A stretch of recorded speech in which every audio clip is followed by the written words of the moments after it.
At this time, I'd like to call the Village of Midlothian special meeting for May 4th, 2016 to order at 7 o'clock. Roll call. Trustee Gillis. Here. Trustee Ivan. Here. Trustee Killily.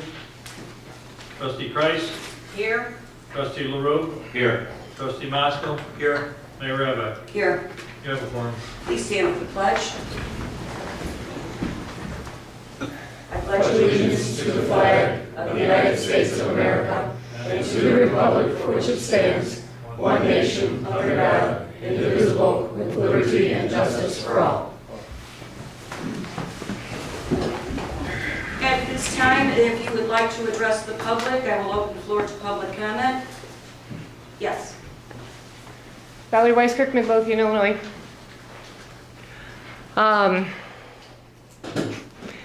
We've been through a lot over these past year and a half here in this boardroom. We've gone through some major upsides and we've experienced new depths. And I'm sure it's taken a toll on many of us.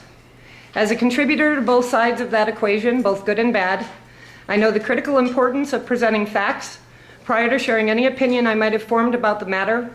And I believe I have honored this boundary excessively in some ways, but always complete with evidence others can review for themselves. In this room, at the last meeting, Midmark Water Commissioner and self-admitted personal friend of Mayor Ryback, Evelyn Gleason, was given latitude to speak her mind as she saw fit, and it was put on clear display that Ms. Gleason is not fit to act in any position whatsoever in the Village of Midlothian. This conclusion isn't even born from what she said last week. Rather, it is new information that I wish to provide this board to support this call for an immediate removal of Ms. Gleason from her position as Midmark Water Commissioner on the following grounds. Number one, Ms. Gleason continues to participate in illegally held meetings, the latest one being the April meeting held here in Midlothian. She continues to put the Village of Midlothian in direct violation of OMA laws, and please be advised that I will be filing complaint with the PAC office regarding the most recent April meeting illegally held here at our Village Hall. As chairman, she is solely accountable for every meeting that was commenced. Number two, Ms. Gleason continues to keep all Midmark activities secret and hidden from the public. There are no reports given to this board or to the public about any of the activities, and while some might argue this is not a mandatory obligation, I completely disagree, as the village is the consumer of a product provided by Midmark, and the village and the public doesn't even know how much Midmark is paying for water at any given time. This circumstance will hopefully change when House Bill 5522 passes, but in the meantime, all agendas, meeting minutes, reports, and other documents are currently and entirely unavailable to the public on the village website, which is where they belong pursuant to OMA laws. Number three, Ms. Gleason has shown she is incapable of acting in the best interest of the Village of Midlothian, and that preserving and protecting her friendship with the mayor is far more important than the future of this village. Number four, Ms. Gleason's statements last meeting were not only reckless, they were absent of any statement from Attorney Gleason clarifying that it was he who informed the board of the steps they had to take, not Larry Ryan. Therefore, Ms. Gleason was permitted by you, Mayor Ryback, to falsely accuse former village trustee Larry Ryan and this board of trustees on formal public record, and I will be evaluating the meeting minutes that you yourself write up after the meeting is over with. Number five, Ms. Gleason has shown she has no interest in protecting the consumers of the Midmark product, especially the end users she's supposedly representing as Midlothian's representative to the Commission. At a time where questions about water billing and the water system are at the top of our minds and pocketbooks, Ms. Gleason has done nothing to help clarify any aspect of the delivery of water from Chicago through Midmark and to Midlothian. The fact that Ms. Gleason has no problem using this room and this audience to forward her vendetta is nothing new for Ms. Gleason, but what happened at the last meeting should be the last straw in a long list of troubles with this appointment rather than being viewed as a starting point. It's one thing to call out a public official for wrongdoing when there is evidence, as I have done with you, Mayor Ryback, and with Ms. Gleason. It is entirely different circumstances when an appointed public official accuses its employer of collusion and illegal activities with no evidence whatsoever. We don't need any more of this kind of false drama and unnecessary secret government activities, and the only way to continue putting an end to this era is to continue removing the people who see the Village of Midlothian as their taxpayer-funded vehicle to run people down, such as what former EMA directors Chuck Hillier and Daniel Ryback did with their positions. Lastly, there is no trustee liaison for Midmark, as well as the fire and police commission. That's a huge problem. There needs to be a trustee attached to every committee and every commission, and I will expect this to be changed at the next available meeting. Thank you. Thank you. Would anybody else like to address the board? With no further comments, I will close the floor to public comments and we'll move on to trustee business. Trustee Kreis. The first item on my agenda, the Illinois Department of Transportation RTA documents are actually under Trustee Ivan's agenda as well. The last two bullet points. So what would you like to do? These are the RTA. These are for the RTA access to transit, right? My 2 points over to you. Chief, thank you. These documents must be executed, and when I asked the attorney last week, he concurred that they should be approved at a board meeting. They are both for the RTA Access to Transit Grant, the $980,000 that the village was awarded for improvements in our transit-oriented development areas, sidewalks, crosswalks, pedestrian lighting. So the first document that I would like to make a motion to approve is the RTA Access to Transit Illinois Department of Transportation Local Public Agency Agreement for federal participation for BLR 05310D. I have a motion. I'll second. Any discussion? Roll call. Trustee Kreis. Aye. Trustee Gillis. Aye. Trustee Ivan. Aye. Trustee LaRue. Aye. Trustee Maskell. Aye. Motion carried. The next document to be approved is the RTA Access to Transit Preliminary Engineering Services Agreement for Federal Participation Form BLR 05610D, and I would like to make a motion to have that document approved. I have a motion. I'll second. Discussion? Roll call. Trustee Kreis. Aye. Trustee Maskell. Aye. Trustee Gillis. Aye. Trustee Ivan. Aye. Trustee Killily. Aye. Trustee LaRue. Aye. Motion carried. And if I could ask that the clerk get me the original signed documents so that I can get them to the village engineer so he can get them to the Illinois Department of Transportation so that we can continue moving forward on this project. The second item on the agenda is a request from the Center for Neighborhood Technology for a letter of support for a grant application to the United States Department of Agriculture Farmers Market and Local Food Promotion Program. And if I can just read you some excerpts of the email that I received from Harriet Festing, our friend at Center for Neighborhood Technology over the weekend. And she actually sent this to Helen Lekovich as well. Helen, Karen, I'm pulling together a proposal for the grant below. She gave me a link to the grant. Does Midlothian have a farmer's market? Would you like to have one? Perhaps tie it in with the renewed 147th Street, which I will give everybody an update on that in a moment. My aim is to apply on behalf of Midlothian and the 6 other communities we're working in. Interested, all I'll need is a letter of support, which I'll draft. And I responded that I would have to run this by the Board of Trustees, but I didn't think there would be any objection. I told her we have 0 capacity to take on another project. We did have a farmer's market years ago that failed miserably. However, with the excitement that we have with all of these grants and all of these committees, we might have an opportunity to kind of reignite a farmer's market and utilize social media. So this was her response. Hi Karen, yes, this all makes sense. I think what we should do is apply for the funding to explore and pilot farmers markets in several communities and test it out.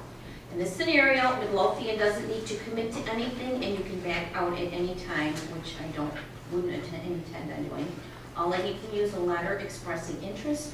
The plan would be to use the funding to hire someone full-time over 3 years to explore options, identify the sites, find the farmers, and set up the markets.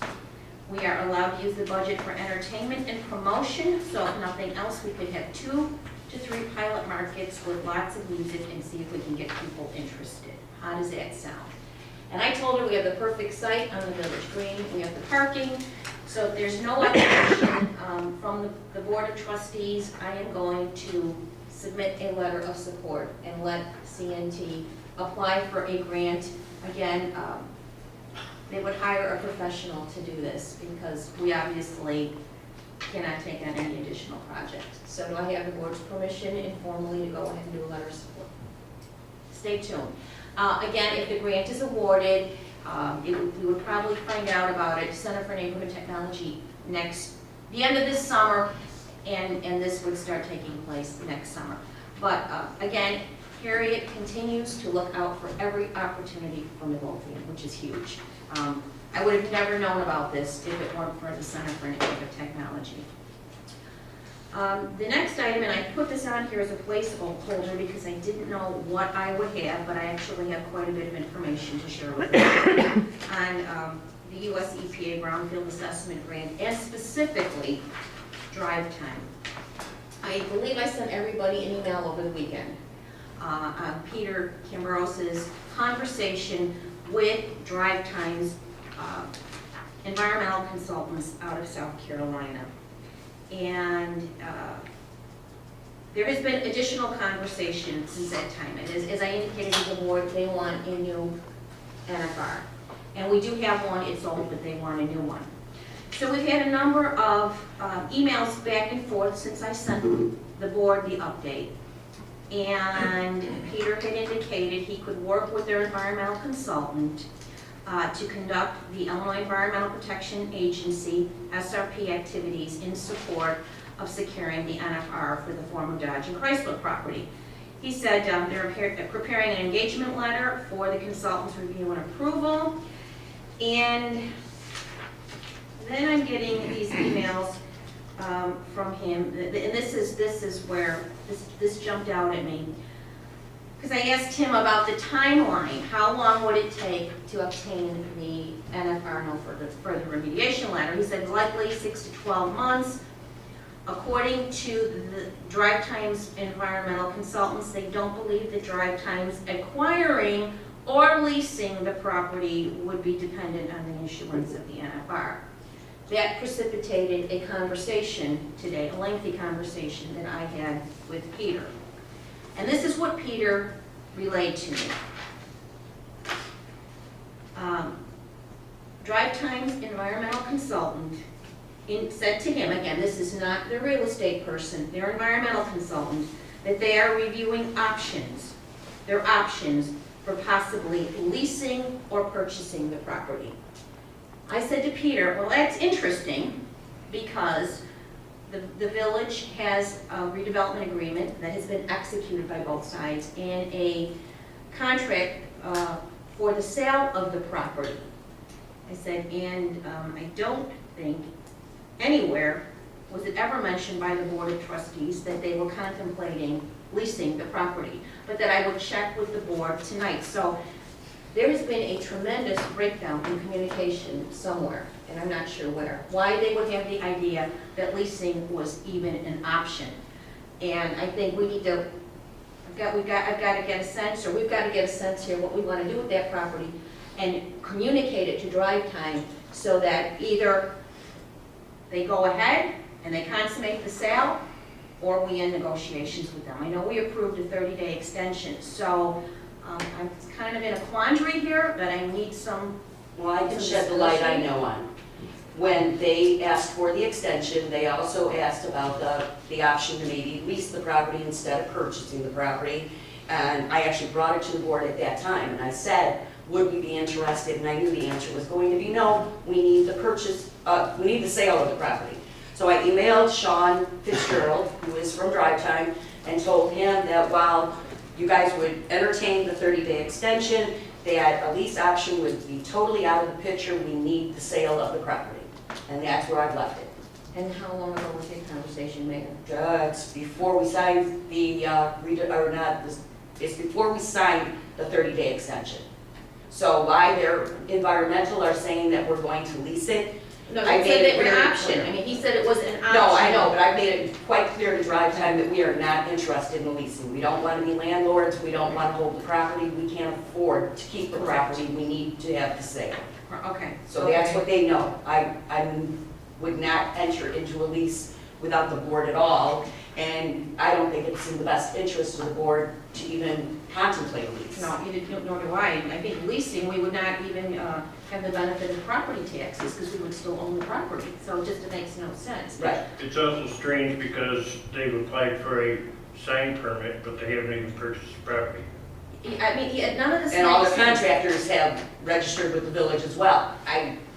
I see carts and horses, and they're in the wrong order right now. Exactly, because a lot of this comes down to who pays the Illinois Environmental Protection Agency is the remediation applicant. And if they own the property, if Drive Time owns the property, they're the remediation applicant. And it's like $4,000 to $6,000 for this process. And Peter said if they're leasing the property, then the village is the remediation applicant. And I said, well, I made it very clear to Okay. Drive Time we are Okay. not interested in leasing. and I will then communicate that to Peter. And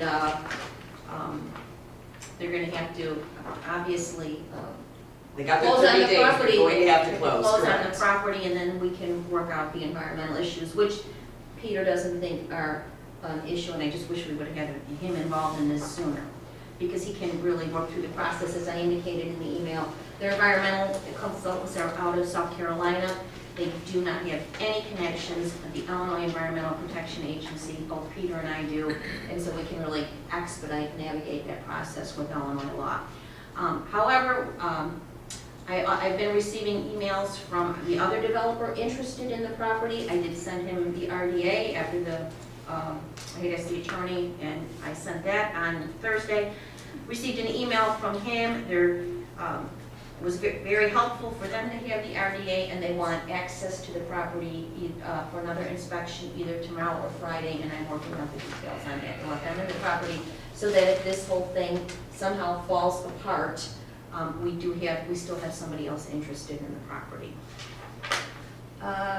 Next on the agenda is discussion VFW village-owned property, and I think I sent everybody an email about that. So, does everybody have the email? Yes. Okay, so I'm looking for direction, and it was, I think I forwarded everybody what the attorney had sent. I'm kind of looking at direction, is where do we go from here? Village has to get all the surveys done of all the different properties. Right, and George, I don't know, my recommendation was going to be, there's gonna be costs involved. And would the VFW be agreeable to cost sharing, splitting the costs? For the surveys or for what? Well, I'm thinking, according to Attorney Gleason, the survey work will be about $350, recording fee and courier about $100 to $150, 3 to 5 hours of legal, provided that it moves in a regular fashion.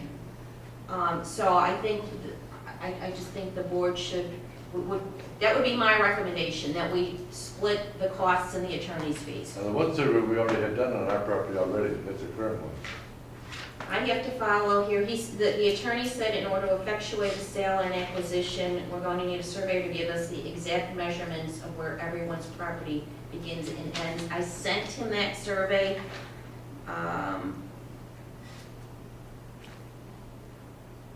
Do you have the original of this? Yes.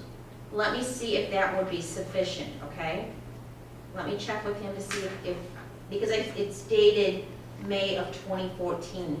I don't know if he's gonna require a new survey. Nothing's changed, but I don't know. We haven't had no earthquakes. No, I know. So, get the survey to the attorney and then proceed. And do you think the VFW would be amenable to splitting the costs? I have to bring it up to get an idea of what the cost would be. Well, again, it would be 3 to 5 hours of legal. I'll double check on the survey and then I'll get this back on the agenda for further discussion. What's the legal cost? 5 hours. $200 an hour, So you're talking total $1,400, $1,500 tops. max. Yeah, I'll bring that up to our board meeting. okay. So $750 each. I don't think it would be a big problem, especially, I think that survey would be okay, so that would. Okay, so that would reduce the costs. So let me check with the attorney, and then he would have to draft, do what he said he was gonna do in here, okay? Is that agreeable to everybody? He seemed to be under the impression that there was just multiple parcels out there, so that, I mean, that was just for the VFW, right? Yeah, this is just the VFW survey. Right, that's just. We gotta get it. Right. So let me make sure that that's acceptable to him, but we'll still have to get a survey of the village property. Now, is that divided up in two spots like we were talking about before, or just one? You mean two spots? Well, okay, we got the one, 10 spots on the one side of ours. They were looking at some on the back end. And he said it would have to be clearly delineated which spots those would be, Right, okay? He said it would have to clearly be Yes. delineated, okay? The ones where the seized vehicles are, okay? We're working on it, George, again, all right, I just everything, want to make sure we. it's not falling through the cracks, we're working on it. I'll go over with our guys and find out. I don't think that money will be a problem. Okay. So I will check with him on that. And then coincidentally, when I was in here yesterday, I received a phone call from another old chestnut, Chase Dickin from Brightway. And he indicated that they're looking at a mid-May closing on the property. And he wanted 2 changes to the redevelopment agreement. And let me read this to you, I could send it to everybody. And I think we approved the redevelopment agreement back in December, so I have to reread it. He said, recitals H, we are going to construct a building in the 4,000 to 5,000 square foot range, not 1,800 to 2,000 how it is currently written. The reason for the increase is with the investment into the property, we expect sales to increase and we need the extra space to be able to handle the increased traffic. The increased sales will be good for us and for the village. Section 2A, we'd like to change the timeline to 180 days. It's now 90 days. 90 days will be cutting it close, and I don't want to run over due to utility issues. ComEd has already told us it will be at least 90 to 120 days to get our permanent power in. Let me know our next step, and we're going to need to update the redevelopment agreement. So with the board's permission, I'd like to have the attorney make those changes. I don't think that would be an issue. And we would then need to approve it again at the next board meeting. Okay? Sound reasonable? Yeah. If anybody wants to read the redevelopment agreement again, I can send it to you. Okay, and just a couple quick updates. Tomorrow, the Natalie Creek Steering Committee meeting is meeting at 10 a.m. as we continue to move forward with our all things Natalie Creek. And on Friday, this is very exciting, we are going to have our kickoff meeting on our local technical assistant grant that we were awarded by the Chicago Metropolitan Agency for Planning on our 147th Street project, which we're still trying to figure out what that's going to look like. Tony Mano from CMAP will be here. We will have representatives from IDOT, Active Transportation Alliance, and CNT. They didn't want this open, they just want a core group as our initial kickoff meeting. So I would ask everybody to please respect that. We will be forming a steering committee. We will be forming a steering committee. They are also bringing their engineers, which I mentioned before, that they are engaging in this, Christopher Burke Engineering, to work on stormwater issues on 147th Street. So that is very exciting. And again, Veterans Parade, June 25th. Keep that on your radar, and that is all I have. Okay. Trustee Ivan? Thank you, Mayor. Be relatively quick. You're saying I wasn't? No, I meant for myself. Basically, a big update that's happening in Public Works this week is the budget.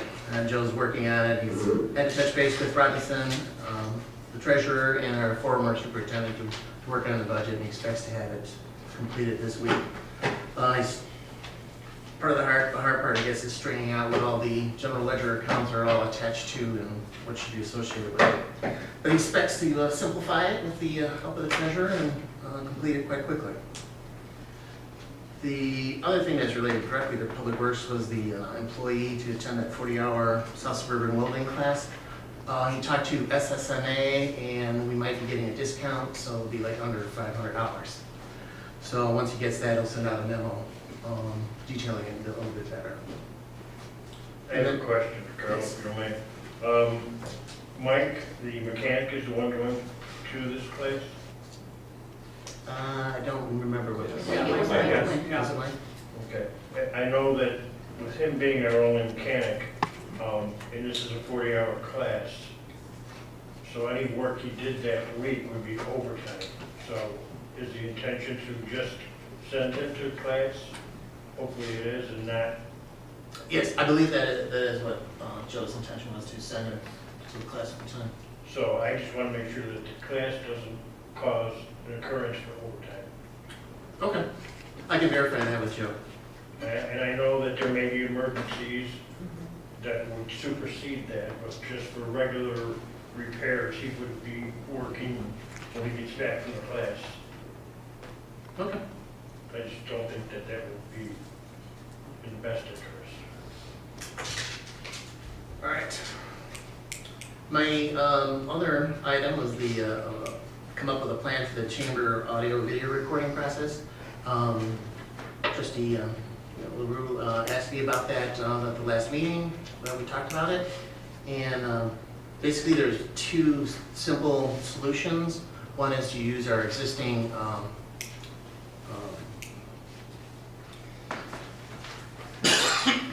it's called the Media Center. It's part of our current website, and that costs like $1,000 a year. And it's limited in storage space, and but it integrates directly with our existing software. So that was the one solution. We had it, I guess, like 2 years ago, and then we dropped it at that point in time because we only had one video that was on that center. The other possible solution is that we upload it to YouTube, which has unlimited storage, and we would just use the links that could be posted on our webpage directly. So it'd be just like a page on the webpage that would have the links, and everything would be on YouTube. And so that would also probably facilitate the Freedom of Information Acts and stuff like that. So that's basically the plan, plus with the addition of a camera that we would have to install. I believe it was like $350 would be the total cost for that. And then we would have to use the ITI to give us an IP address for the device. And then we can all access it then directly over our network, our existing network. So that's it in a nutshell. So which one are you using? Which one are we using? Yes. Which one am I recommending? Which one would you recommend? I would probably recommend the YouTube because it's the minimum cost. Easy to access, and we can put the links anywhere we want, anywhere on our website. Media Center is totally integrated with the our existing software, so if we move to or migrate to another web service, we would have to somehow figure out how we would migrate all that data over. So long term, it'd probably be more costly. Well, it would be more costly because it costs us $1,000 a year. So the new camera would tie into what? It would tie into directly into the devices that we currently have, the audio and video recording device, which is in that cabinet, which has then been all reset by the guys that originally installed it for us. So all the microphones have been reset, and the connections all checked, and the power supply and everything we need to connect the camera is still all in the location, basically in that left-hand corner up there, where there's another camera, and we just put another one basically right next to it, which would be an analog camera instead of the digital camera that is right there. So we won't have the super clarity that the digital gives us, but it'd be like really close. And then how does it get from that equipment to YouTube? There's existing, from the box. Well, it's an internet cassette. So we would have an IP address that we could use when we log into the network and stuff like that, where we could have access to it directly. And then we could just upload it through the YouTube upload process. When you say we can upload it, Yes, who's we? anybody that has access to that IP address. So we'd have to designate as somebody, Okay, obviously, so- to do that. So, I'm sorry. Other questions? So there's, okay, so digital, you can't use a digital camera? Not without any more expense we'd have to use some kind of converter to convert it from digital to analog. Okay, but the analog is pretty fuzzy. I'm just saying it is, Well, this would be your high def okay. analog. Is there any, like, for example, if I wanted to, when I went on this link, what would it make me do? Put a date in there? It would have you full access to the recordings that would be on the device. So it's basically, there's an interface that's on the device Yes. that you would, through a web browser would be the way we would access it. And so it would then have all the different screens that you could use for it, so you could extract it from the device. So the device itself has the physical recording in the Right. whatever format that they store it in. Then you could download it to wherever you want to, like to your personal computer, or upload it to YouTube in whatever format you want to send it. Okay, but for the user, I'm just saying for the person who wants to look at the recording, how do they do? Well, that would be on YouTube, so you would have to have whatever YouTube protocol you currently use. And that's pretty straightforward. Anybody can access YouTube. Okay, so with YouTube, since I don't know much about it, YouTube allows you to convert it into different formats to different how devices. do you find it first? I guess that's a big thing.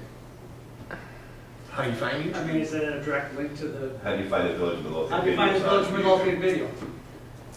Oh, you can Google it, or actually what we'll be doing is creating a user on YouTube. So it would be like a Facebook page, for lack of a better description, on YouTube, which would have all our links, all the videos that we own. So you can pick any dates. Yes, you can pick any days, you go back as far back as we load them up. And then media player has no advantage as far as user friendly.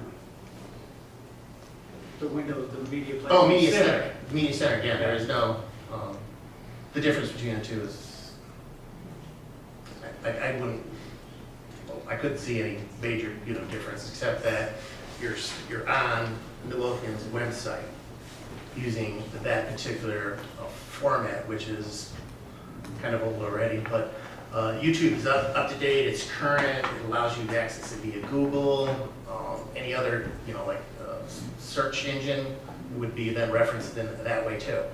Where the Media Center would be more priority driven, so it would be more on their website. So it would be less like, it'll be harder to find, basically, if you do a Google search. Can you explain to now what Google is? Google is the universal search engine that, with simple syntax, allows you to search anything that's on the internet. And we wouldn't be using up any server space if we downloaded. We would not be using any of our server space. But if we did the other way, we might be using some of our server space. Or would it be? My understanding It would be was- hosted by. It would be hosted by them, which is what the additional cost is about.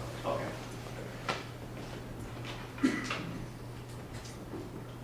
All right, is there any other questions? I'm glad I didn't mention Bing. Hey, Crosby.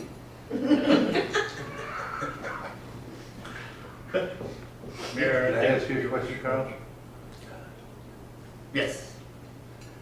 Okay, when you go out to YouTube, how would you access the different sessions, like one from today or one from 6 months ago? How would you, What, YouTube you're talking about? right, It would, we would, it'd be a today's cut, session to one from previous one? we would cut and upload it. But how does a user get to it? On YouTube? Right, to a previous. Well, you to a need previous internet one. access, and you would Right. just go to YouTube, Right. to their site, and you could just type in the word Midlothian, and it would Right, appear. no, I understand all that, but how do you get to a specific date or specific Oh, it would video? list all the dates that are available. Are they in an album or something, or are they all displayed there so you could Well, if you use the search, you haven't used the search engine in YouTube then. Oh, yes, I have. It appears on the right-hand side, a list of the videos that would be matching your search criteria. Okay, you just have to click on it to make it come up then. Yeah. All right, thank you. Yes? Would it possibly be easier if, when you're on YouTube, just to put certain, I guess, years or within playlists? Because if you guys had 2 meetings per month, so that's 24 meetings a year. If you like, 2013 or 2014, a certain playlist, would that make it easier to find? Yeah, there's that option too, creating a playlist for specific months, for specific videos, and we could even do a playlist for a year if you wanted. So all the years of videos would all appear at once. And one of the cool things too about YouTube is we can upload any kind of video you want. So if there's some other event that somebody's hand recorded, we could upload it to it as well. Any other questions? Do we want to cover media tags at all? I think that one's going to ask what a playlist is. Playlist? It's similar to. He didn't want to ask, but I know he wanted to ask. And around. So I guess I'll be looking is do we want to move forward with this idea or? I think so, I do. yep. All right, well then, So the camera is would you point it in a direction, you turn on and it just records, is that right? it will, yeah, this will record the whole room. Okay. There will be no close-ups, so you don't have to worry about shaving or sweat or anything like that, which a high-definition camera will definitely bring up. But this is an analog camera, so that will not show up, thank goodness. So I'll send the board then actually I've sent everybody the price for the camera already, so I just tell them to move forward then on installing the camera. I'm in agreement on the way to go. How much is the camera? I believe it's under 500, it was like 350, I believe the price was on it. No, then we did, well, it's under 500. No, we don't need to vote on it. Right, so I'm just kind of like looking for a, Yeah, Good idea. double check on the Yes. amount. okay. All right, well then, I believe that covers, yep, it covers all my stuff. Trustee Gillis. Yes, Mayor, a couple things, actually a few things. On the agenda, I had posted the demo notice, template, stop work notice. What the building department is doing is trying to update some of the forms. This is one of them. They've actually have revised it to make it more up to date. Along with that form though, there are also going to be some changes on our fence permit and our miscellaneous permit, because we actually have 2 different permits for the same thing, but some of them have certain things on it and the other one doesn't. So we're trying to look for some consistency here. So they're working on that. Like I said, they're doing this, and I believe all this is going through Daniels, so hopefully that's one of the vendors that most departments are using. They've been doing the building department's printing, so we're staying with that, with the same prices that we've been dealing with. I had mentioned before that Drive Time has put in for permits, and one of them being a sign, and unfortunately, the sign that they're looking to put in doesn't comply to our ordinance. What they're looking for is a post sign that is 32 feet above grade. Our ordinance states that it needs to be no higher than 30 feet above grade. So with that, I guess the next thing would be, first of all, I'm suggesting that we don't do anything because they don't own the property, obviously, until that happens. But once that does happen, they're going to be looking for this permit to be approved. My recommendation would be to send it to request for a variance. So I'm going to instruct Superintendent DeSimone to do that once Drive Time becomes ownership of the property. So just want to let the board be aware of what's going on because they did submit a permit, which surprised me when they don't own it yet. Next line, I had passed water bills and then single family multi pre-sale home inspection. So that actually is two different things. I was approached by a few business owners the past week regarding water bills that they have been receiving that go back quite a ways. I'll give the board a scenario, and I'm sort of lost for answers, and I told the one business owner that I would bring it up and get some feedback to him or her when that happens. But basically, what's happening is, I guess, business A opens a business in town. Over the course of the time, they get behind on the water bills, and the water isn't shut off, but then they end up closing their business. Business B comes in, gets a building permit, gets the water turned on, with that outstanding amount still lingering out there somewhere, and they're open for business, and this particular business has been open for nearly 2 years, and I guess a few weeks ago, the building owner was informed that he would be responsible for business A's water bill that was almost 2 years old. I think somewhere along the line, we dropped the ball, because it doesn't sound like we're doing the best we can. My question that comes up is it legally, is it the building owner's responsibility, once a business closes, to take over that water bill? I mean, I is think our that, ordinance is written that way, that both the building owner and the business are responsible for the water bill. Is it a tenant or is it an owner? it's an owner? It's not a tenant. Correct. The tenant left the bill. The tenant left the building, they shouldn't be getting the second bill, they shouldn't be getting the old bill. The tenant left the business over 2 years ago. No, A new business moved in, it's been in there for 2 years, yeah, no. and now we're giving, and I know that we're working on past water bills, getting them caught up, but this is one that is happening. I mean, Right, right. The old No, bill should go to the building owner, not to a new tenant. Yeah. Same no, it business. is going to the building owner, There's but the two- building owner believes that he or her is not responsible for a bill that was in Right. business There's A's two name. different owners, and it had nothing to do with the rental, they just, somebody bought the building in between? No, No, it's these the are same owner. Two tenants. And they are responsible. That's how, that's in The our code, the ordinance. ordinance That's how our says, ordinance is that the owner and the tenant are co-responsible. Okay, but why did we wait 2 years to do it? You mean to collect it? Yeah,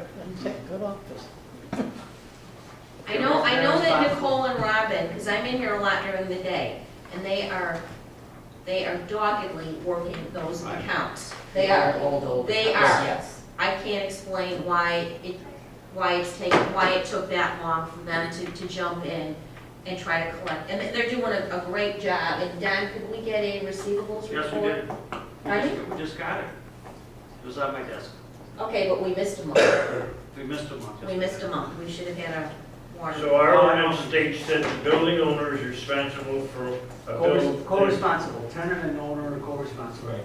So if the tenant doesn't pay, the owner is responsible for it. Now, the problem is that I don't know in the past if the owner was getting rid of the water bill or was aware of the, In this particular case, no, this owner was not. right, and I think that has changed, Mike, As far as far as the owner and the tenant are both getting the water bill, or if there's a past-due water bill that they're pulling in the owner. they both can, yes, and I think they're trying to get all the owners of the building to get a copy of the water bill. Right, that would be the simple. As well as the tenant. That never happened before, but I think what we've talked about in the past, and I think I've talked, and Mike has talked about it, that basically the simple solution is, right now, if they're past due, I think, if they're signing a payment agreement, the owner comes in and signs it along with the tenants. But they're supposed to, anyway, that's what I am saying. But the bottom line is, the owner is supposed to get the water bill at the same time as the tenant. So if there's a past due balance, the owner's gonna know it. Now, in this case, a lot of times in with the businesses and single-family rentals, the owner does not know that the tenant is past due on the water bill. So all of a sudden, we come to the owner and say, hey, look, your tenant is past due on the water bill. The owner had no idea. In that case here, it's almost $2,000. Exactly. So, And myself personally, I think that when business A closed and business B came in there, the water shouldn't have been turned on until the bill was paid. I mean, it's just like a home. So I think we're missing a step there because now we There are should some have paid issues, 2 years. there are some issues where it can't be turned off, because it's common to the building. There's one shut off that will shut off all the building tenants. So they can't shut off individually some of the businesses because they're separately metered, but they're not separately shut offs available. Okay, and I know that's been a lot of businesses in town Yeah. have that. Right. So what do we do in that case? Just leave the water on and let the bill sit there? go after the owner. Okay. The owner's responsible, that's the way it is, I looked at a lot of different towns, because I was trying to figure this out. Most towns have that exact wording, the owner and the tenant are co-responsible. The big thing is, I think, where we missed a step here, and I think you're right, if we could collect it, and shut them off and not turn it on until that's taken care of, but this fallback is the owner should be getting a bill every month, just as Right. much as the tenant. But according to this So- owner, he or she was not getting the bill. Absolutely. And now 2 years later, he or she has a $2,000 bill that they can't afford to pay. That's right. Um, So maybe you could talk to Maggie, I guess, or Mike about it, and maybe see if there's some sort of something. I mean, were they told they had to pay it, or were they offered a payment plan? They're just beside themselves because they're I would in no think they position would to be have. I would think they would be offered a payment plan, to recoup it. I don't think that's the Is question. that what we're doing now? I don't, 4 months. Yeah. 4 months? 4 months. Well, then I will give a copy of the ordinance because I believe this owner does not believe that he's responsible, that won't.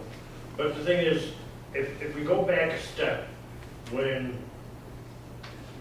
business A closes and business B comes in, even though we can't shut up the water, why not just not even give a business license until the water's paid? I mean, force the owner, if the owner is aware that he or she has to pay the bill, I mean, why let them use any water until the water is not paid? I mean, I feel nothing should happen to that address or that business location until the bill is paid. In certain instances, though, here again, we go back to the other problem, that a lot of these people have signed leases.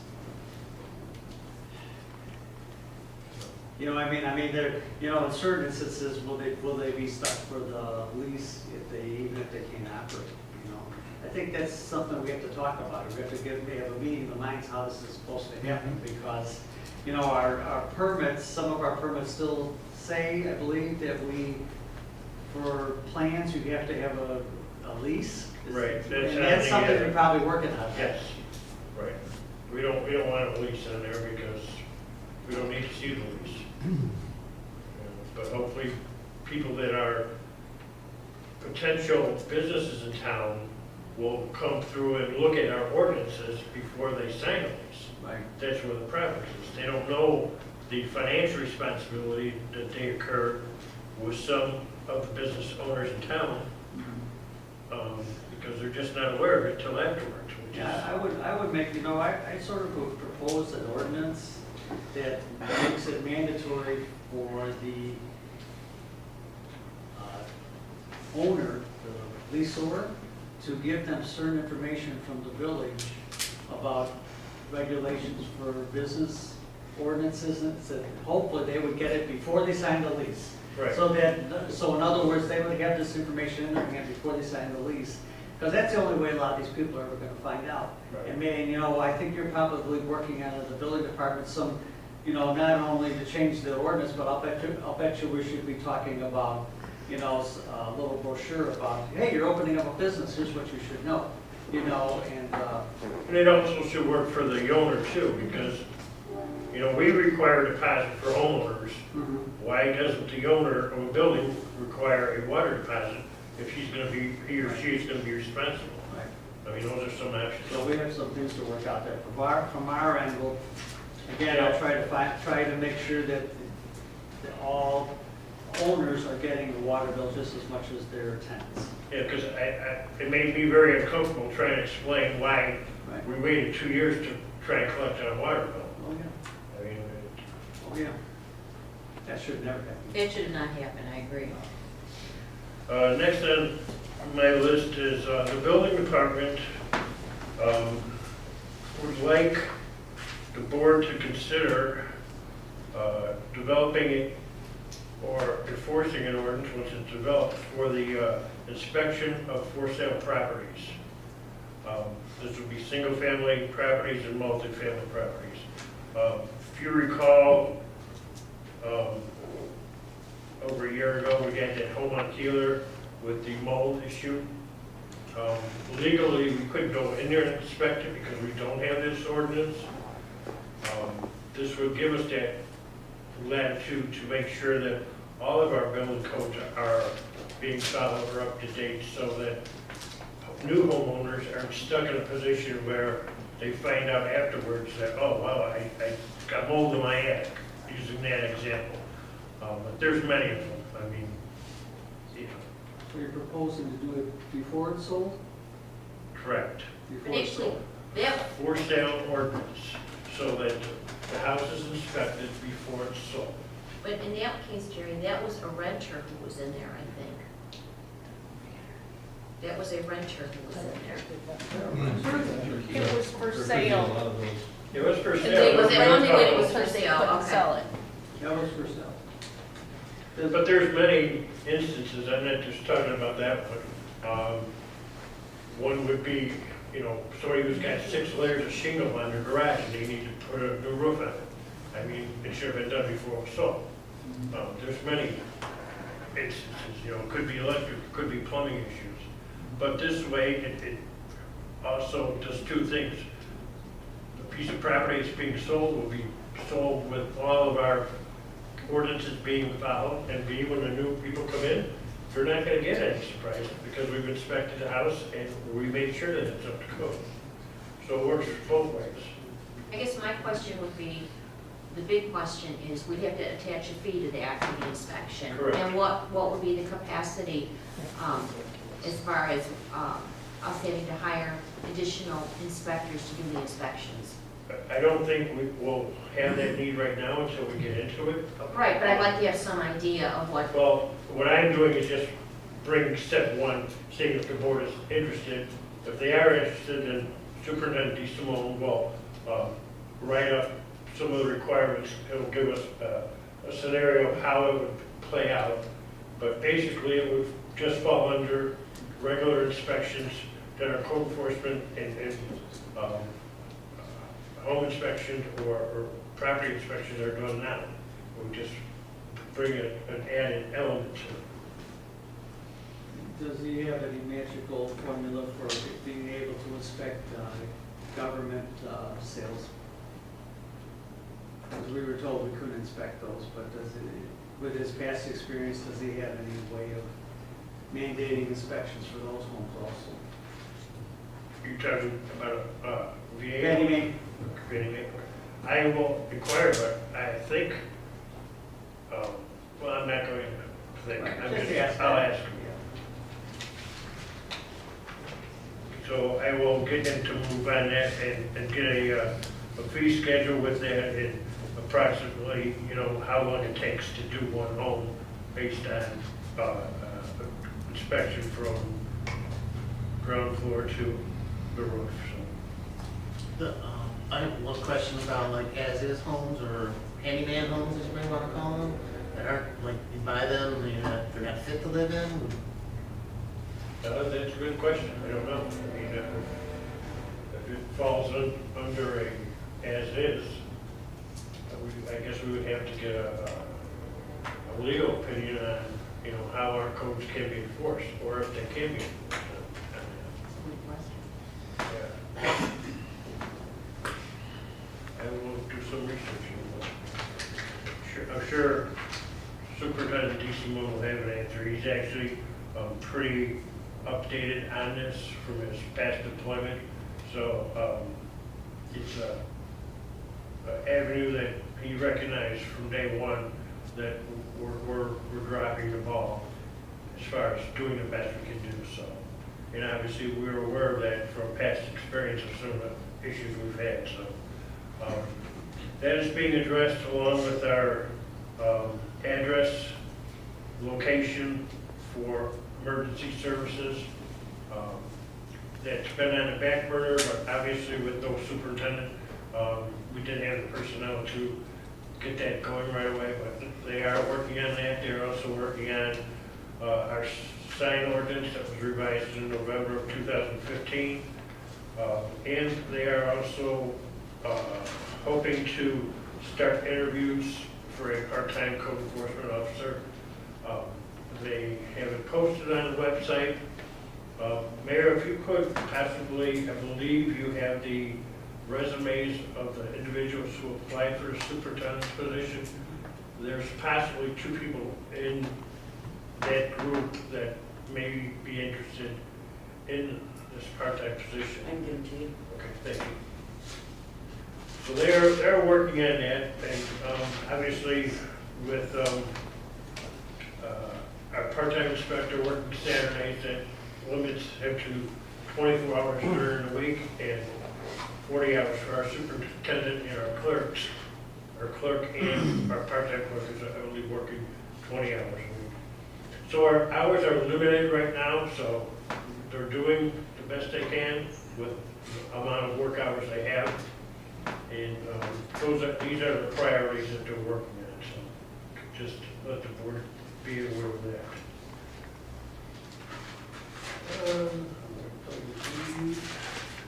What about the grass cutting? Grass cutting, yes. They are still working on the SOPs. He should have them done by Monday or Tuesday, so they'll be brought up. They have quite an extensive procedure they'd like to see followed, and hopefully we'll have some cost from different companies to do the work, and hopefully the grass isn't going to be outrageously long when we start, so and we're aware of that. And I do have one other question with the second vehicle for the part-time inspector. I know that we asked for one of the police squads to be held back from being sold. Do we still have that? No, the one that we took out of service is, that's what we talked about when we approved the new vehicles, that it was so bad that it would take too much money. But I'm hoping within the next 3 to 4 weeks, we'll have the 2 vehicles that we are in order, and we'll be replacing other ones then, so hopefully by that time, 1 or 2 hopefully will be. Okay, just don't forget about it. Yeah, no, I tried with the last one, but that's what we talked about, and Mike said that it was just, you're dumping too much money into it already, so yeah, with 1 or 2 hopefully coming out, it's not gonna be the best, it's gonna be high in mileage, but. Yeah, as long as it's safe for them to, get around town, that's what we're looking for. I mean, otherwise, I don't think that we need to purchase another vehicle, but just so the board is aware, one of our part-time inspectors is using his own vehicle right now. And the superintendent is using the little, whatever that is. Escort. We would need 2 vehicles? Well, if we hire another part-time inspector, but, I mean, I don't know that the village wants to make a habit of letting our employees use their own vehicles. We have it in the past, and I'm not comfortable with that, because we haven't set that up, a policy up for that. So, I don't know what the answer would be, but I just want the board to be aware that if we do hire a second inspector, and we are, we need to make sure we have a way for them to get around. And that is all I have. Trustee LaRue. Yes, ma'am. You're up. Last week I discussed about the fire department needed to do an emergency repair on a stretcher, and repair was already done, but we wanted to vote to approve the purchase of the piece of equipment. It's the head section non-power load component of the stretcher. There's a large section of the head of the stretcher. So our fire department did the repair themselves. They just had to purchase the item, which was $977.73. So I'll make a motion that we approve that purchase. Second. Roll call? Trustee LaRue. Aye. Trustee Kelly. Aye. Trustee Gillis. Aye. Trustee Ivan. Aye. Trustee Kreis. Aye. Trustee Maskell. Aye. Motion carried. Okay, thank you. The new engine will be coming, as we keep saying, probably June, our new fire engine.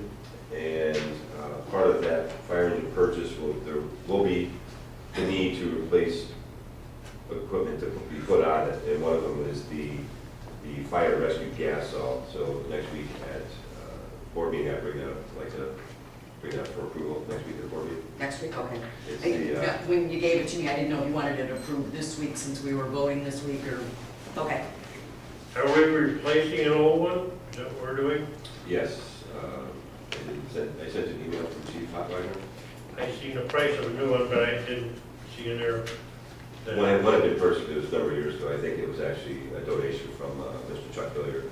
It was about $1,800, but it needs to be replaced for this new fire engine. The cost total with it's a Husqvarna K970 fire rescue gas saw and a safety blade to go with it. The total is $1,973. And that would come out of equipment budget. So speaking of the new engine, the old engine that we already approved for sale, the purchaser would like to come on Monday and buy it, pay for it. Apparently there's been some earthquakes in Ecuador and there's been some heavy damage to some fire stations and fire equipment.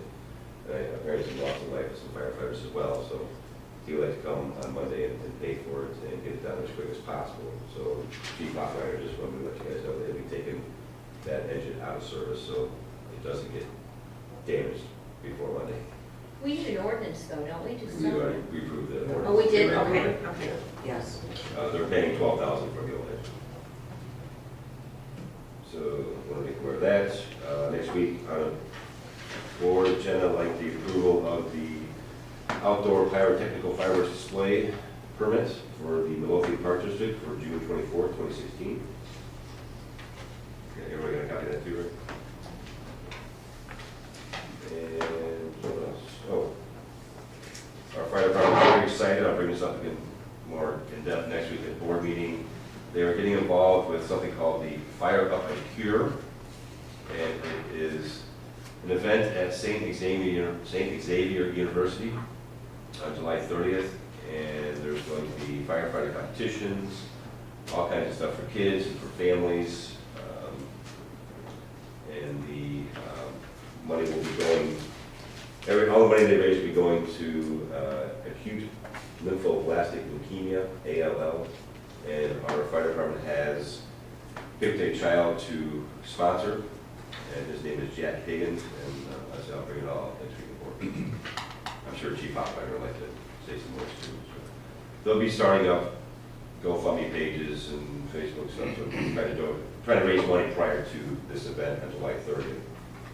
So he's pretty excited about that. I think the fire department's pretty excited about that. And I believe that's it. Oh, and the golf outing coming up. We're doing pretty well with donations. All sponsors, thank Chief Coffin has been out bending fingers, so to speak. But everybody's been donating pretty well, and we're still lacking some golfers, but again, I'll bring it up next week before me. That's all I have. Okay, thank you. Trustee Kelly. All right, we have Mr. John Fanning from Fanning Communications, I believe, to talk to us tonight about his newsletter creation services and how it could work for Midlothian. So, Mr. Fanning, you have the floor. Thank you, Madam Mayor, trustees. Thank you for having me. My name is John Fanning. I own Fanning Communications. We're located in Crestwood. Been in business since 2000.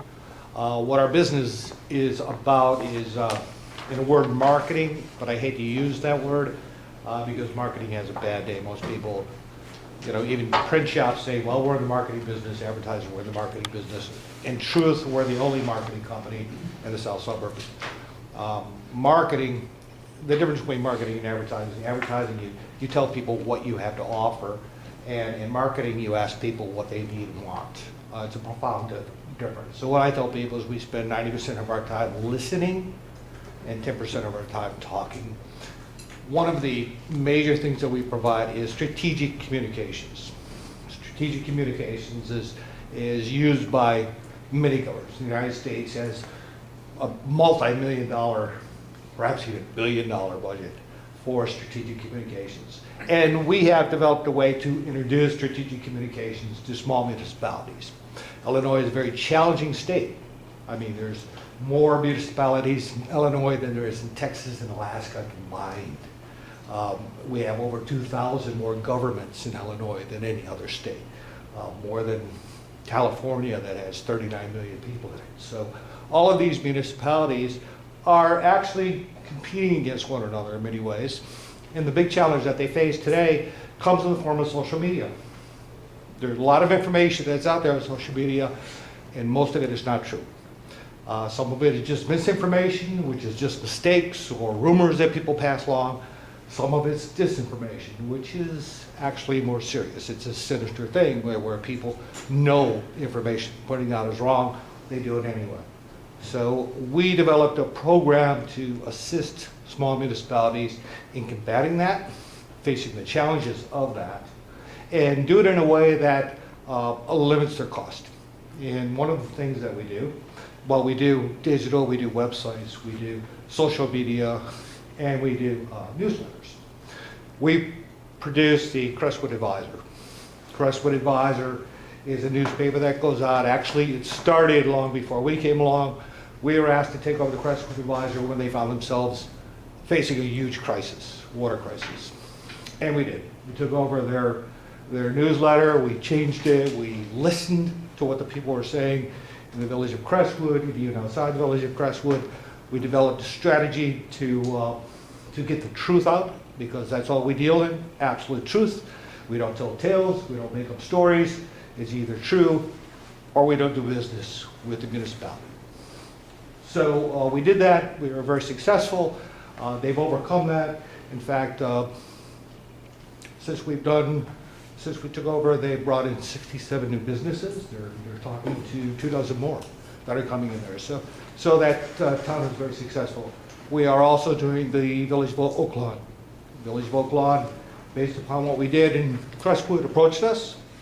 Their first issue of the Oak Lawn Matters we will be producing in June 1st. We produce this and we sell advertising. And the advertising dollars actually will cover either a major part or the entire part. And in fact, the municipalities can realize surplus money. They can actually make money from the newsletter, depending on how it goes out. And the more municipalities we have, the better it is, because of course we can attract national advertising, and we spread the revenue of that national advertising amongst the multiple municipalities that are doing business with us. We not only do small municipalities, but we produce international magazines. We produce for private corporations. We produce for large agencies. We produce Epigar magazine. Epigar was founded by the Federal Bureau of Investigation. We produced their magazine for them. We produced the Illinois State Crime Commission magazine for them. And these are, again, strategies that bring in revenue for those organizations. So that, in a nutshell, is what we do. And I just want to let you know that we're here in town, and I'll ask or answer any questions you might have. Go ahead. Go on. The stories or the communications that you publish, who actually gets those stories? Well, I'm a journalist.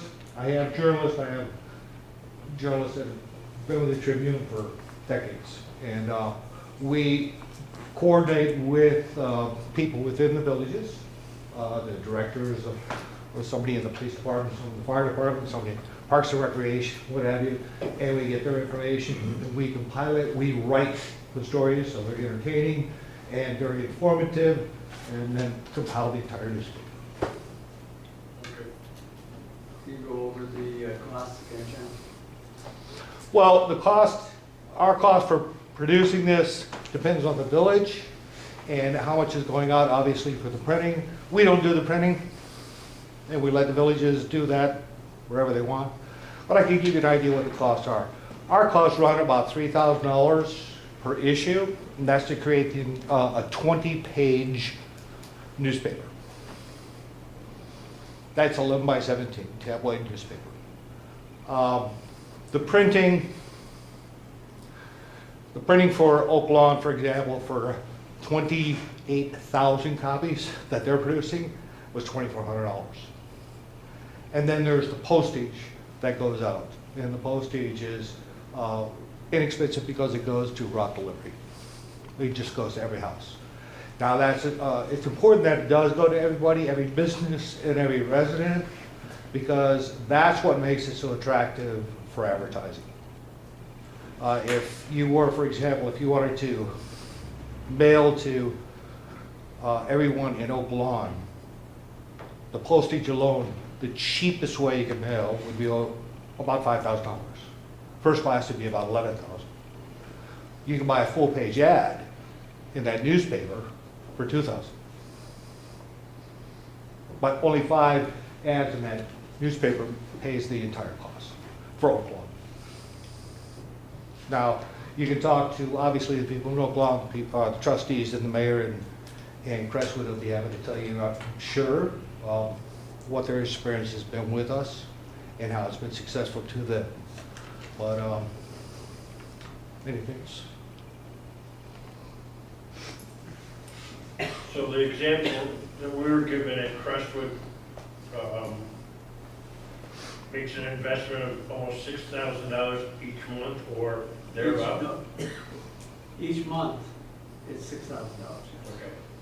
But it basically, if they sell ads, 80% of that goes to the village, 20% goes to Fanning, is that right? Well, we sell the ads for them, so on the advertising, they get 80% of the revenue, Right. we get 20%. Right. And that 20% goes for selling the ads, not only selling them, but placing them. Placing ads is a lot of work. We design the ads.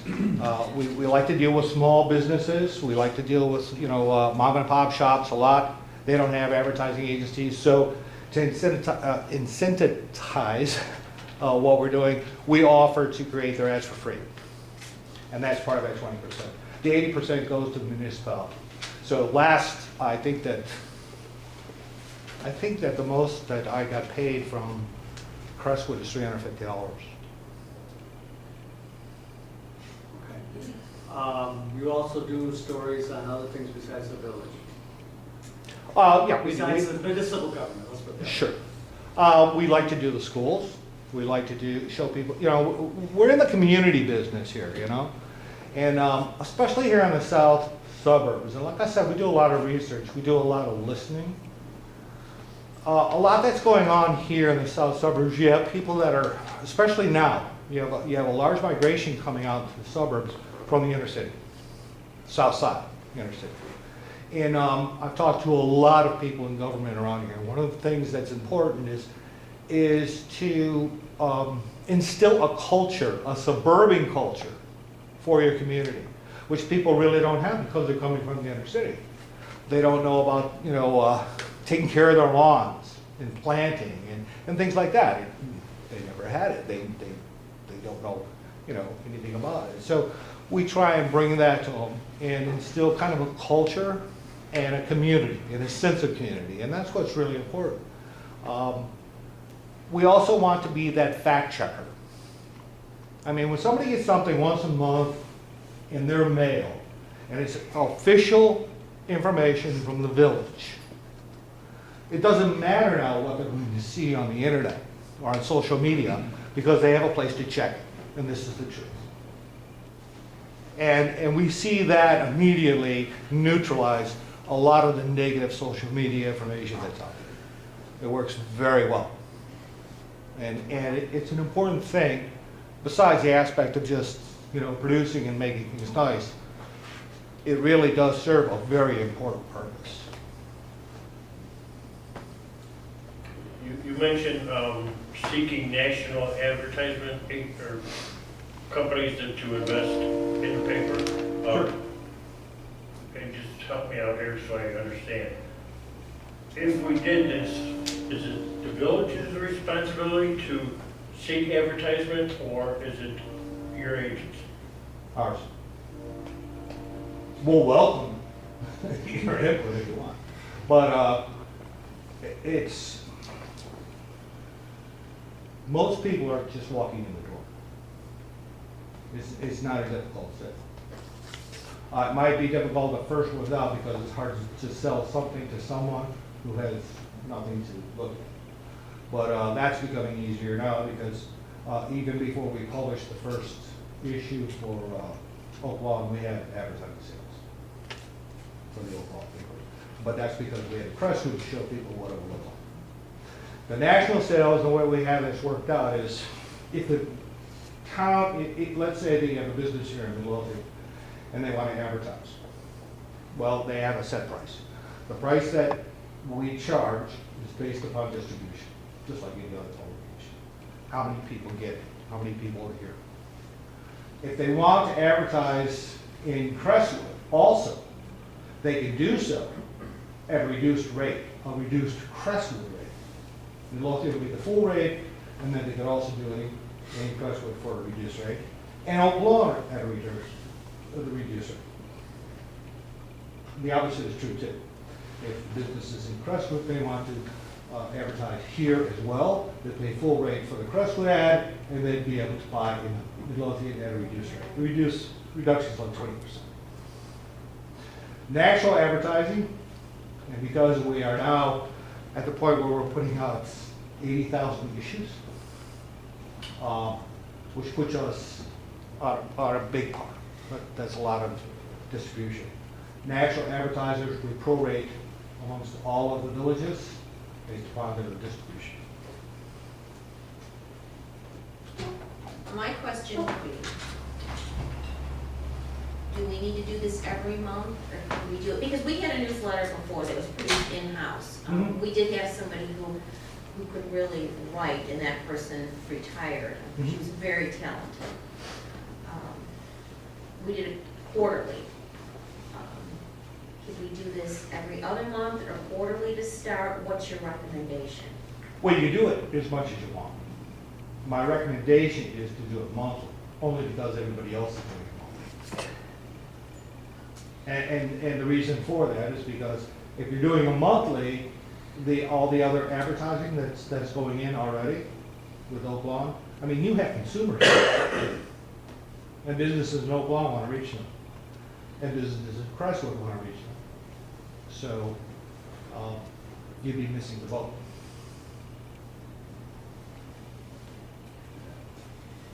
But you can do whatever you want. So you don't think if we quarterly, for example, we wouldn't get as much advertising revenue as we would if we did it monthly? Not at all. Well, you couldn't.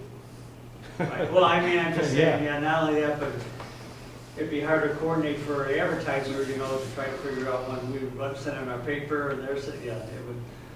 Exactly, and it'd be more difficult for spreading that out. I mean, when we have an advertiser that says, well, I want to advertise throughout the whole southwest side, and it would be, okay, well, you can do that, with the exception of Midlothian. And you can only do that a third of the year. So, but it would be Midlothian, basically, that is that. Let me explain to you how this works on advertising. There's a rate for a single insertion. So, for example, it's $2,000 a page for a single insertion in the Oak Lawn matters. If you wish to take a contract for 6 months, that would be 6 insertions. There's a reduced rate. If you take a contract for a year, there's a reduced rate. So you could actually get that down. The other thing too is that we want to be able to let everybody have advertising. So we have smaller ads that go for as little as $150. Now, $150 for each, 60,000 people, that's a deal, with your message. So we include everything. The other thing too is we also encourage municipalities, they do this in Crestwood, they're going to do it in Oak Lawn, is free classified advertising for residents. So if they want to advertise their garage sales, they want to advertise, a bike that they want to sell or something, they can put it in there free. And this also helps to build up community. We deal with, we also talk to the parishes and find out, what events are going on at the parishes, what events are going on, as I said, at the high schools, all of the different events that are going on, and put it into the newspaper to build that community. Sports teams, you're big on Oh, sure. sports, you're big on sports. Yep. Yep, we have all the sports teams covered. So if we use the format that Crestwood uses, a 28-page layout, and we had Excuse me, 20. 20, okay. It could be 28, and it probably will. But we start with a basic of 20, and we keep a ratio of 60% editorial to 40% advertising. Now, the reason we do that, now that's 8 pages of advertising as well. And you would definitely have a surplus in revenue with 8 pages of advertising. You don't want it to look like an ad. You don't want it to look like a penny saver. You want to add editorial. So we keep that ratio 60-40. When the advertising demand increases above 40%, we come back to you and we say, we have this increased demand, we want to increase the size of the newspaper, and we would go up by an additional 8 pages minimum. So then you'd have your 28. And we grow it from there. And there's no limit to how big it's going to go. But at that point, you would absolutely be making surplus money. At any time that you go over 20 pages, you'll just be making more if we go over that. So we want to keep that ratio 60-40 so that it looks good. It reads well, people like it, see value in it. So at that rate, and we're investing $6,000 a month, and if you're saying that you're getting $2,000 a page, unless it's a reduced rate, if they do it for 6 months or a year, then is it almost guaranteed that we're going to have 40% of advertisement? I mean, what if we don't? Well, if you don't, then, you're not going to have it. But I'm saying, Well, and the other thing too is, let me correct you, it's not $2,000. I mean, how many residents are there in Midlothian? I'm sorry? Almost 15,000. 15? Almost 15. Okay, well, that's a lot of residents. But That's- that's residents, but that's not households. That's not You've got about 55. No, all I want is, households, 5,500 households, approximately. 5,500, correct. So you're talking about, you're comparable to Crestwood, basically. About 7, you're gonna be doing about 7,000, whereas Oak Lawn has 23,000 residences, and then the businesses. So we're gonna invest close to $10,000 or $11,000 a month, based on postage, based on printing. I don't think it'll be that much. And in fact, the other nice thing about this is that you can tag along on your printing perhaps. We don't do this, but we can do this for you. In other words, what I mean is we don't make money on printing. We go out and we try and find the cheapest printer out there. But because regional printing now in Palos Heights was awarded the contract to do Oak Lawn Matters, and they're doing the 28,000 copies, I believe it is, for $2,400. You can tag on and perhaps get a extremely favorable rate with it. I would imagine you would. You were discussing that it's a community newsletter. Mhm. How do you, with regards to other, say, park, libraries, schools, do they share in the revenue as well as the cost? No. I mean, that's up to you. Right, the village probably would have to approach each one to see if they're interested, like the park district Yeah. already mentioned. I mean, when you're saying it, shared revenue, I don't know of any of them that are at this point, but that's up to you. I mean, you can structure this way, this any way you want. There's also significant savings, because you right now are required to publish information in newspapers, while you can do it on your own, instead of paying that. So that's a cost that you're spending right now, several $1,000s a year. We have to be mindful, though, we have to be very careful that because we've run into circumstances where we have to get something published and we don't have enough lead time. And we have to be very careful so that we would be able to do an our own publication with public notices and still not have to go to the Tribune or the Sun-Times or whatever for publishing. Because we have to get something with a certain amount of time. By law, we're required. No, I understand what you're saying, but our turnaround can be as little as 24 hours. Right, but the paper would only be go out once a month, so we would have to make sure that, you understand what I'm saying? Oh, I For understand, that instead of being in a edition. daily, yes, Yeah, all right. yeah. Yeah, We I'm have with to, you. at our end, we have to make sure Sure. that our legal stuff was, Yeah, unfortunately for municipalities, most of your legal stuff is on an annualized basis, where you do have time to plan for stuff like that. some stuff isn't though. Yeah. Some stuff like that. So Jerry, you're saying you're uncomfortable because we need hard figures. Well, I'm just trying to comprehend the cost to produce this. If we were comparable to Crestwood and the numbers you gave us, if you could sort of revisit that, I wrote it down here, but I Sure. want to make sure I'm right. $3,000 per issue, plus the printing, you said 28,000 copies, which, I mean. No. Okay. That's not Crestwood. That's not correct, that's a book. Yeah, So I'm we're sorry. talking closer to 600 copies, No, 6,000. 6,000 copies. Well, you said Crestwood's average is about $6,000 a paper. That's what I was told. Now, I could check with Mr. Graff. Printed? The whole Oh, thing, right. the whole thing, to The get whole it thing. to the family. Yeah, that I sounds- can check with Mr. Yeah, Graff, that sounds right. double check, that's It would not a problem. Printing, But that's what Yeah. it Printing, it would be Mailing. creation, printing, and mailing. right.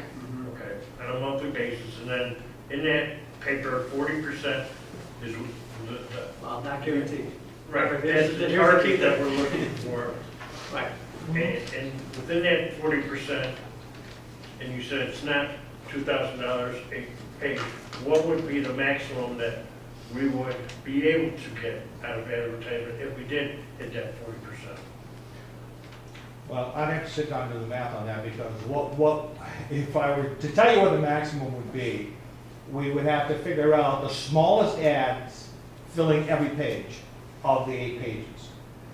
Because if you do the math, the smaller ads actually will add up to more money than a full-page ad, if you afford to fill that. But let us assume that,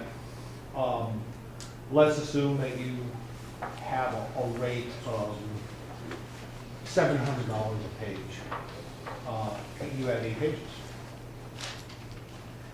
I guess the other thing we could probably contemplate would be offering it to other taxing bodies and seeing if they wanted to do some kind of cost share to get their information out. Right. Rather than do it on a quarterly basis, or the library doesn't even mail anything out, it's on their website, if you go in there, you can pick it up, but if they had something where they could get it printed and published, then maybe they would want to do some kind of cost share, whether it's, Right, give them a page, 2 page, 3 right, you want a page. page, then this is what it's gonna cost you, if you wanna get your information out. Internally, we would. We'd have to work And that that out, is that what would be an Oklahoma, option. that is what Oklahoma's doing also.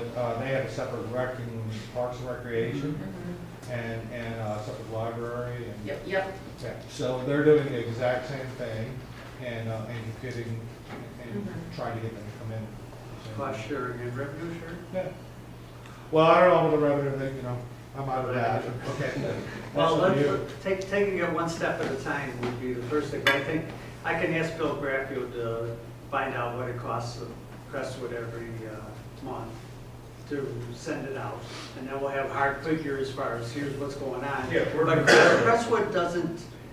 Crestwood, I think, has made a deliberate decision not to sell all the advertising that they could. They Yes. want a little less advertising in there, so they probably take it, what, They have- $12 to $1,500 a month in expense, I believe?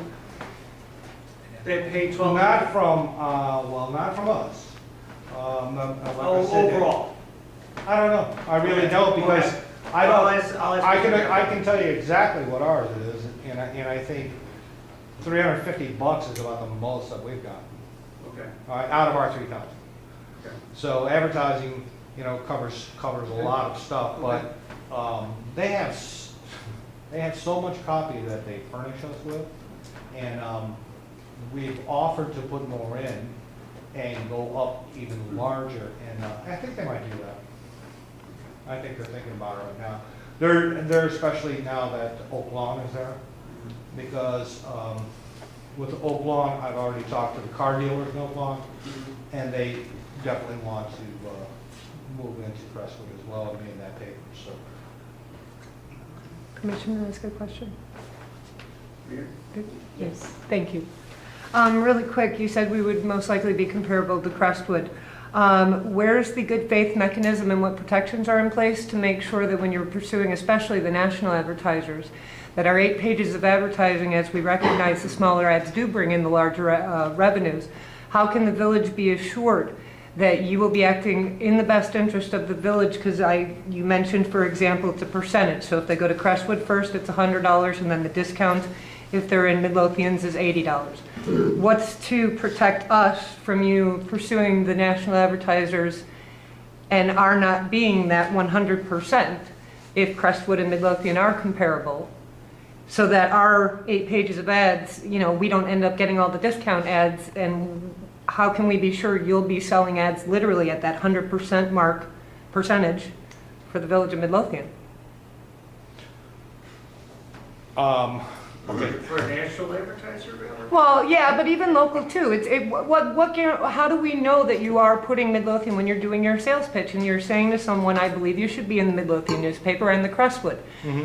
Where's your judgment on how you decide if we get the 100% or they get the 100%? How is that determined as you being the salesperson? Well, it's determined on the place or origin of the business. So if the business is here in Midlothian and they want to advertise, The car dealerships in Oak Lawn, like the example you gave. How would you promote how would you take those car dealerships in Oak Lawn and how would you promote, yes, Crestwood and Midlothian? I don't understand that. The town's business is in. That's 100%, where the business is gets the most revenue. Right, and so, but we would end up getting the 80%. We would get the lesser of the, We would get the less revenue. right, so how, well, If Bill K wanted to advertise, If we Bill would K get wanted to 100%, advertise, we get and 100%. Bill Allen gets 20. Right. Yeah, but conversely, if you have a business that's here in Midlothian that also wants to advertise in Crestwood or Oak Lawn, you get the 100% and they only get 80%. so it would be, if they are a Midlothian address is what I'm hearing, Yes. okay? Or if they were here first. What about Oak Forest? I'm sorry? Oak Forest. We share boundaries. What about them? If Oak Forest, a business in Oak Forest wanted to advertise in Midlothian Crestwood, who gets the 100%? No, they have to be of using your service to be able to advertise, right? If you're not issuing a paper in Oak Forest, they're not advertising in your paper, correct? No. Well, Yeah, it's they only- can. Right, You know, that's I my mean, point. They can't well, advertise in ours. We want them to. Okay, wait. In Crestwood right now, they have advertisers who are not in Crestwood. And Crestwood gets 100%.